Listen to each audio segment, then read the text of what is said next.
Well, let's start up again. Welcome to CEO Mikko Pilkama and CFO Juho Pakanen. We are looking forward to hear more about Heeros. So you are the first Finnish company presenting here today, right now. So I'll give the word to you, and hopefully we get some nice insights into your company. Hey, thank you. Thank you, firstly, HCA, for organizing this event and then giving us the opportunity to present Heeros. Heeros is a Finnish-based company, but international SaaS company.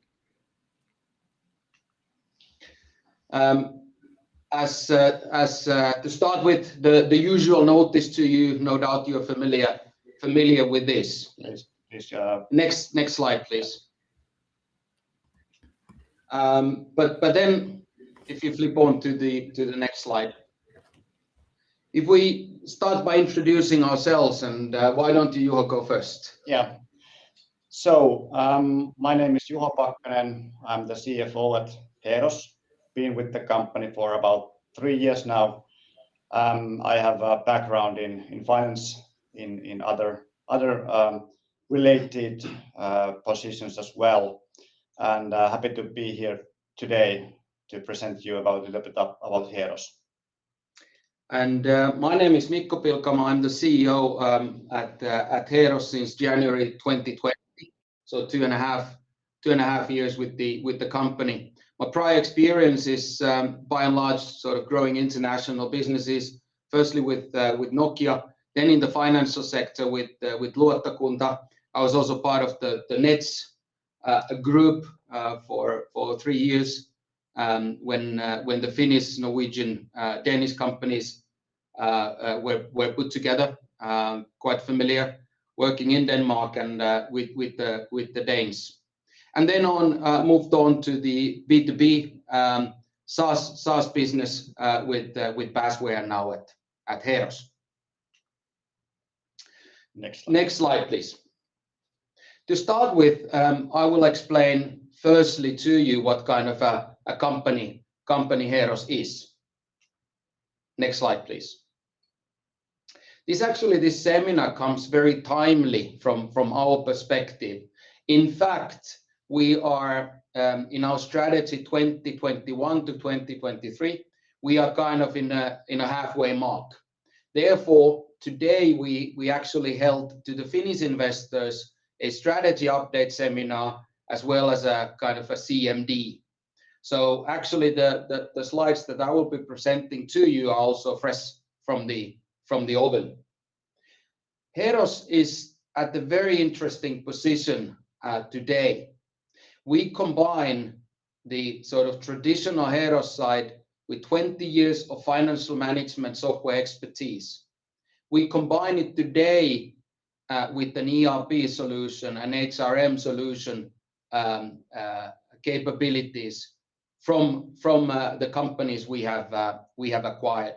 In fact, now in spring, so we have been working very hard to integrate a Finnish PSA software company, Time business, to ours, and also add the HRM functionality to our renowned e-salary solution. And we are ready actually to serve our customers also outside of Finland.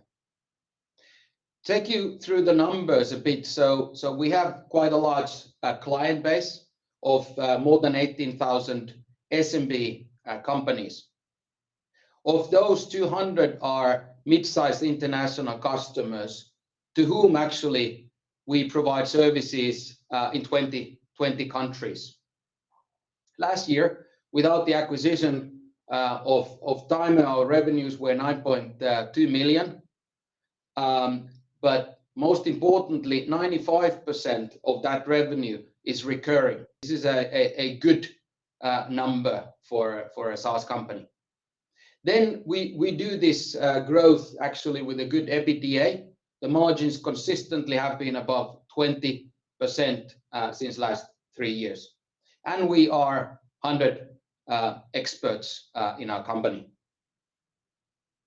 Next slide, please.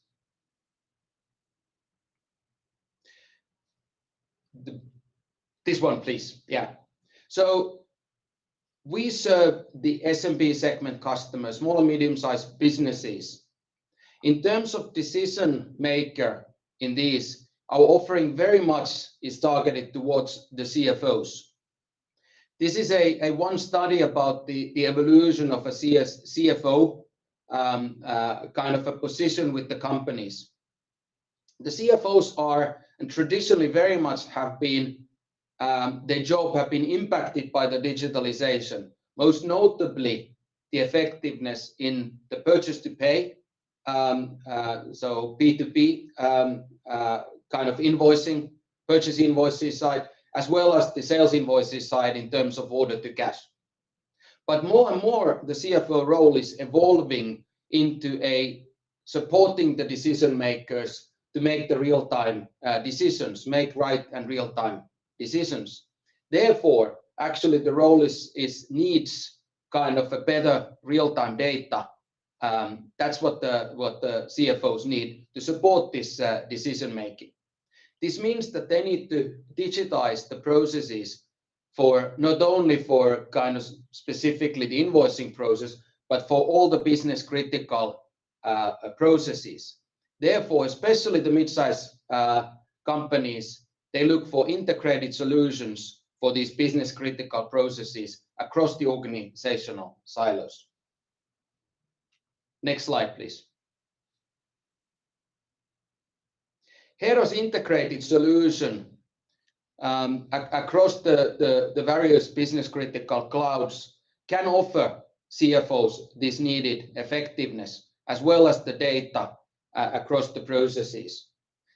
We call this Heeros Business Management Cloud. Our cloud builds on the expertise that we have in over 20 years in the financial cloud.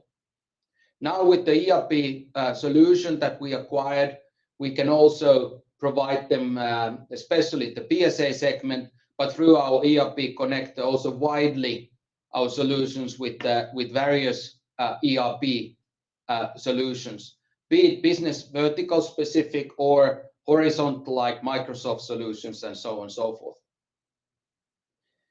Now our cloud also includes what we call a people cloud. So payroll solution added to the basic HRM functionality that we also target to the SMB segment customers. Later this year, we will be launching a fourth leg in our offering called Small Business Cloud. This is very much a self-service solution targeted to the micro companies in Finland, but also internationally.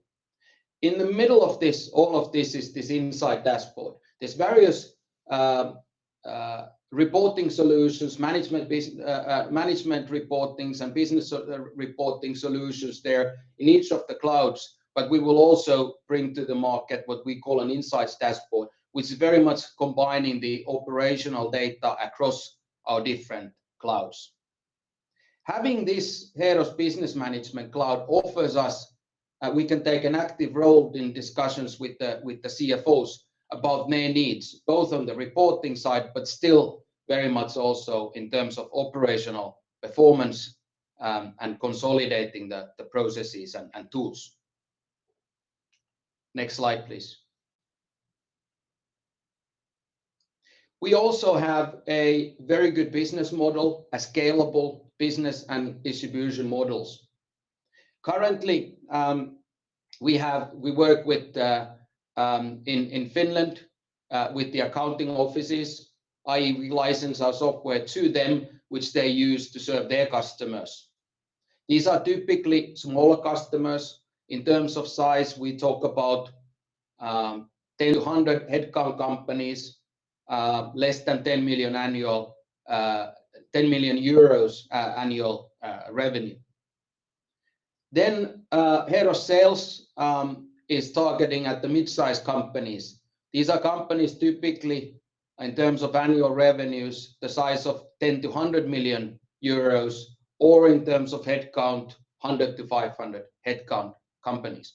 And these by definition are, kind of international. In the spring of this year, We have added a new sales channel, international sales partner channel, which we use specifically targeted to certain markets. In this year and next year, we have put the Swedish market and the Dutch market in our focus. So we look for new mid-segment customers in those markets. This is already in place.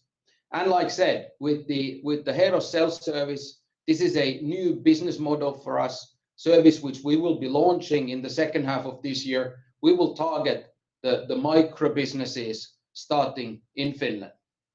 However, the Heeros self-service capability, we will also bring to the international market. We can go into the new market. We can test the market with our offering. So we do have a scalable business model in place. Good.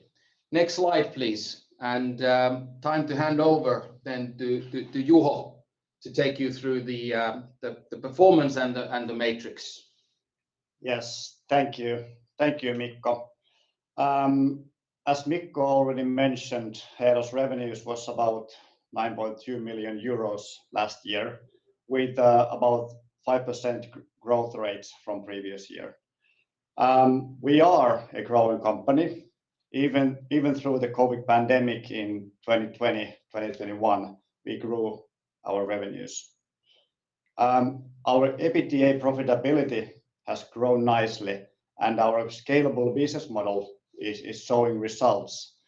During the couple of last years, we have packaged the product portfolio with new pricing and structures starting this in 2021. And this can be seen in the nice development of contract revenue on a quarterly basis.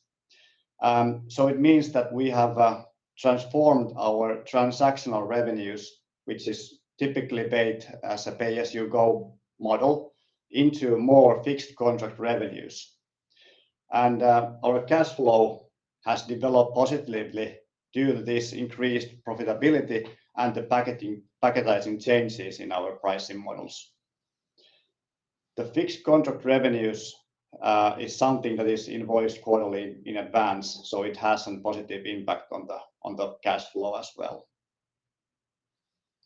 Yeah, next slide, please.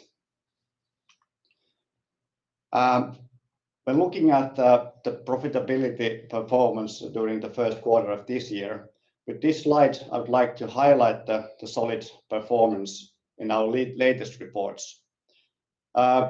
This progress is good, and it has speeded up with the acquisition of Timer.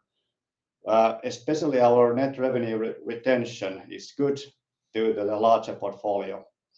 Our contract revenue growth was about 50% year-on-year comparison. And our ARPA is about 50 euros per end customer per month in the first quarter of the month. So these are the key metrics that we have for operational performance. On the right-hand side, you can see the transactional, I would say, volume from the previous years. The COVID pandemic can be seen in the picture.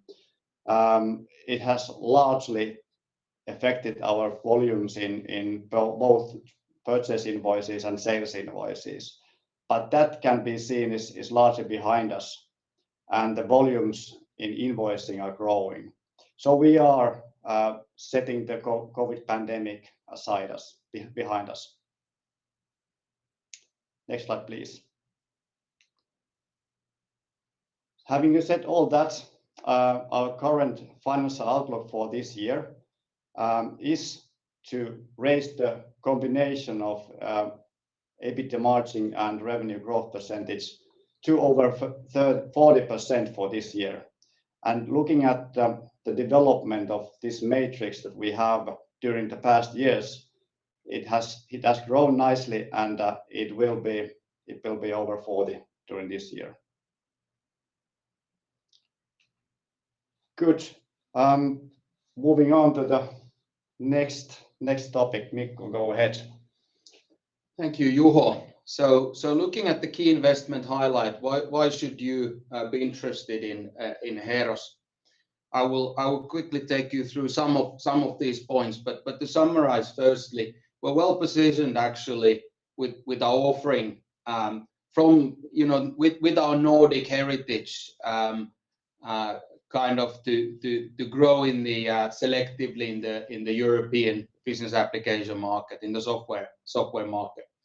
Our offering provides a unique opportunity for our customers to get all their business critical processes digitized through us. But not only the processes, our organization and our customer centricity, with the size of organization that we can listen to the customer, we can provide them with the solutions that they need to speed up their business, to grow their business. So that is in place. We have, as hopefully established already, a scalable, very good cost-effective distribution model for our services. We have a clear strategy and a road ahead of us. Plus, we also have, importantly, also we are profitable. We grow in a profitable way that allows us to make the investments to further boost the growth. Next slide, please. I will touch upon some of these points, and this is talking about the position. We position ourselves as into this within the global B2B software market into the category of business process applications. There could be several names for these, but by and large, these that's what the industry uses. It includes actually quite largely, widely the sort of from a financial applications, a process support to the CRM, ERP solutions, as well as the HRM solutions, and business insights, i.e. the reporting solutions. So this is the market we play in. On the left-hand side, this talks about kind of our market position. What is the market position that we want to carve for ourselves? Firstly, starting from the vertical axis, there are players who are local in this market. There are regional players, few of them, and then there are global players. On the functionality side, so the horizontal one, you can find single process applications, be it the financial applications or maybe even invoicing. Then the functional applications relate to maybe financial applications, CRM applications, and there are few of them also regionally. But we want to play in a market which provides all of these, so combines the business process applications jointly and do that at the regional level. And that's the position we want to target with the Heeros offering. Coming from T here means timer, and Heeros traditionally with the financial management background. Next slide, please. So how do we do that? Starting position for us is quite interesting. We have more than 18,000 financial cloud customers. We have more than 800 ERP cloud companies today, as well as more than 3,000 people cloud companies. The small business cloud, as I explained, is kind of coming up. We will be launching that later this year. What we want to do now is really bring this offering across the portfolio through the CFOs or onto the tables of CFOs for mid-sized companies. We want to increase the ARPA going forward. As Juho told you, the ARPA average revenue per account on a monthly basis is kind of 50 euros, and it varies a lot from cloud to cloud. ERP cloud is very much 5 to 6 times that in our customer base, as well as people cloud, which typically roughly twice the ARPA of a financial cloud. Next slide, please. The offering which you saw on the previous slide, is nothing without the capability to deliver that to the market. We are the size of a company that really focuses on customers, solving the customer problems. Therefore, they can get solutions from us to their needs. We also listen to them. With us, customers can also present. We have a voice of the customer program, which really brings the customer needs through to our product development. We have the deployment and the trainings are in our own hands. We don't use third parties for that. That's because of the fact that we want to take care of the quality. We want to train our customers to use the solutions that we've delivered to them. Customers are very happy about this service. Also, we have changed our programs over the UX of our programs over the last couple of years, and the next step is really more and more still to combine the offering through the various clouds. This is ongoing, but our customers like what we are doing in terms of customer NPS. Because we provide business critical solutions, we tend to have very long customer relationships. So we provide services that are very sticky with our customers. We have long-term customer relationship and very low churn. Next slide, please. Going forward, our must-win battles are very much related to the strategy implementation. So our must-win battles for 2022 to 2023 are really strengthening of the market position in Finland, offering more to our existing customers. We have started ramping up our sales efforts in an international market. Like said, we will target in the first instance Swedish as well as the Dutch market. Both of these markets we are already, by the way, present, so it's not the greenfield for us. And as said, we target for best user experience across our portfolio.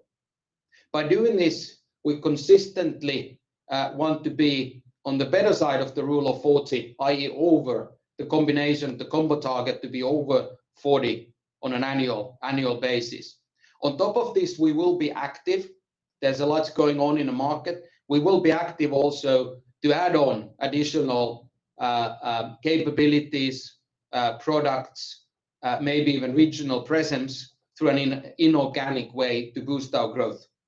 And impact of those will be on top of this target of being annually over 40. So this brings me to the end of my presentation. It's been very speedy, 15-20 minutes. Hopefully you find this informative. You can find us after this, but I would be happy taking on any questions. Yes, thank you, Mikko. We just have a few minutes to go through the questions. And first of all, there's a question here. How are you seeing the business climate by the small and medium-sized companies right now? So do you see any market uncertainties, or how is the environment right now? It varies from basically segment to segment.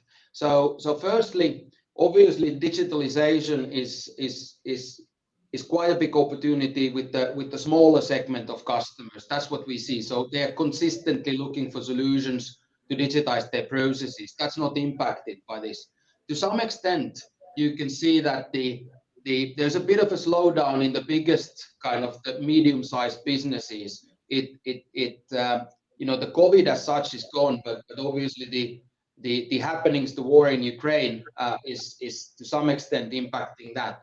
But as I said, what we see is that the need is there. We now have a better portfolio actually to start the conversation with the CFO. So as such, we don't see a big impact over time. The needs are still there.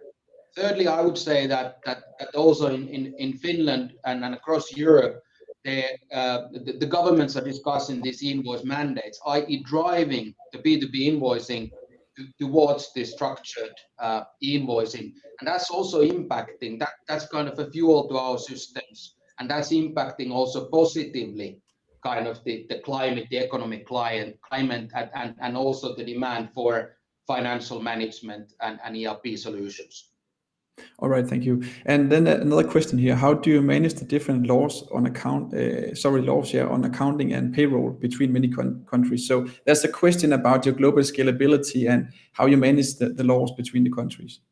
Very good. We, in fact, it's a very, very good question. We in fact, our international offerings very much in the financial cloud targeted to the purchase invoices as well as sales invoices. We will not bring the accounting nor kind of e-salaries internationally. That's very much governed, country by country and has different laws and all of that. So actually, our international offering is very much targeted to the AP solutions, AR solutions, HRM solution, as well as the PSA and ERP solutions. Very good question. Thank you. Yes, and thank you too, because time is running out. So I would like to thank both of you for the presentation and answering the questions here. Thank you very much. Thank you. Thank you.